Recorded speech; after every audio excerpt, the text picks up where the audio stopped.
Who defines your success when it comes to your education? The assessors that mark your papers have a big role to play when it comes to whether or not you are on the other side of your education. And are these assessment tools helping or harming the goal when it comes to some biases that may exist? We're still having this conversation with Professor Awelani Mudau, National Research Foundation rated full professor in the Department of Science and Technology Education at the University of South Africa. Hopefully we have you on a much better line, Professor. Thank you so much for staying with us. Let's go into, this conversation a little bit deeper. When it comes to moderators and those who assess, the papers that, those students write within those, university, college landscapes, how do their biases or can their individual biases actually play a role in how they assess? I'm thinking about some the concepts that are being learnt there, that maybe I can answer a question from my context as a young black South African from the township, and someone else might answer that same question in the context of them also being a black girl from the suburbs. But the moderator themselves also has their own context. Does that bias play a role in the marking process? Yes, no, it does. Let me give you this example. In one of the South African universities, colleagues noticed that in a particular program, students of a particular race were passing with distinctions. And then they were concerned to say it cannot be normal that black students do not pass with distinctions, but these ones of a particular race, they are writing the same assessments, they are being moderated by the very same people. But because they were concerned, they did investigations, and then they tightened up the quality assurance processes.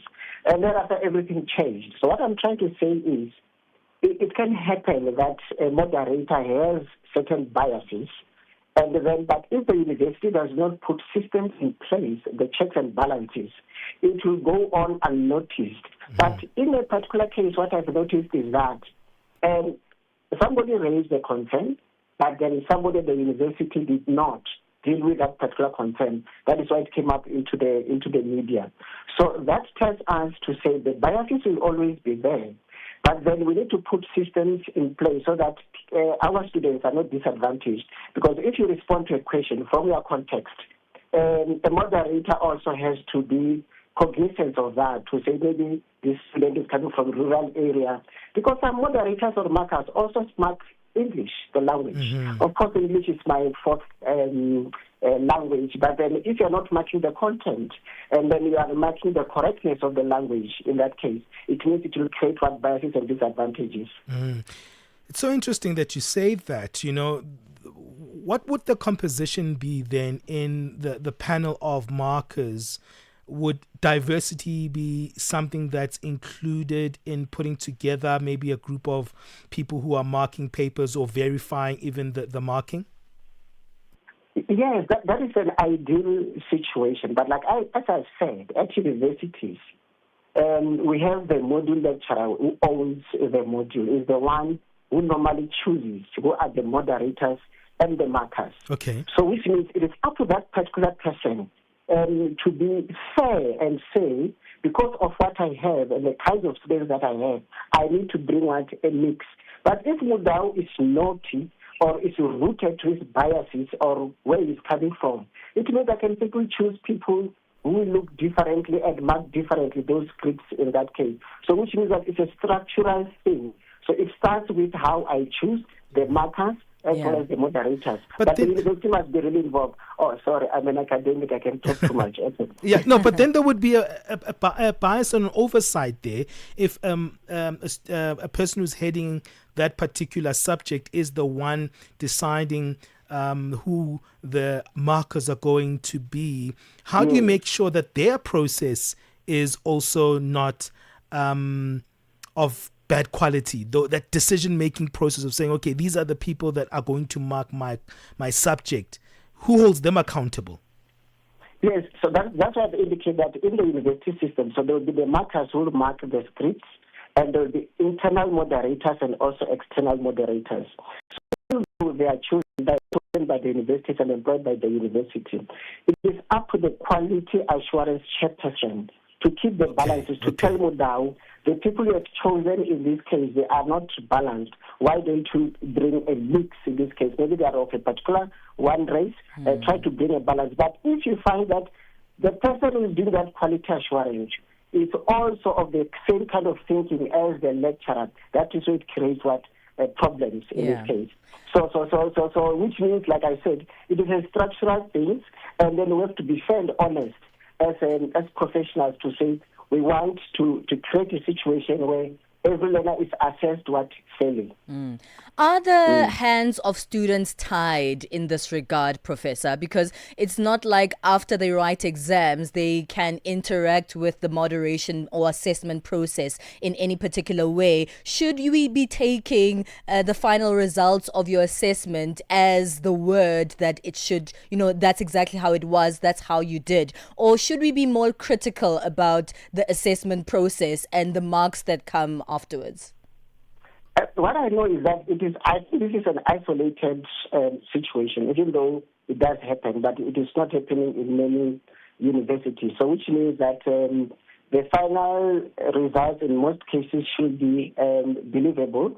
But then if there are concerns or if there are anomalies that are identified, there are university processes where students can lodge and ask for a remark, or they can lodge an appeal to say, I'm not happy with this. But the problem is that not all students are exposed to that. So it is up to us to reflect, and the university to create systems that are so tight that those anomalies are prevented even before the students write examinations. Because if they write examination, the moderator is already chosen, the markers are already appointed, so which means the process just goes on like that. So we need to do it prior, because even the question papers themselves, the moderator has to moderate it before, so which means the university already knows who is the moderator and who's going to also moderate what the scripts. Yeah. This is an interesting case that is being scrutinized by Parliament and also by UCT in itself. What can we learn from this, especially the fact that now we are 30 years into our democracy and we still see these issues around racialized conflict management systems within universities still not being sorted out or being under question? You see, what is the problem? It is the assumptions people make that professionals or academics, just like a magic wand, it will change overnight. It will take some time. We need to have these conversations, difficult conversations about this in our conferences or wherever we are, because we do observe this. But what is important for me is that when we've observed a malpractice, we need to deal with that rather than simply allow it to happen as it is. Because if you compare previously disadvantaged universities, let me say those from TB, UC states, and the ones that are in affluent places, you'll find that the practices are different in that case. That tells us that there is still something wrong happening here, and we need to be fair and honest and have this kind of discussions, not just assume that because Mudau is a professional and then it's going to be professional like that. Personal beliefs and where we come from, they create these biases, and we need to acknowledge and say we need to be doing something about this.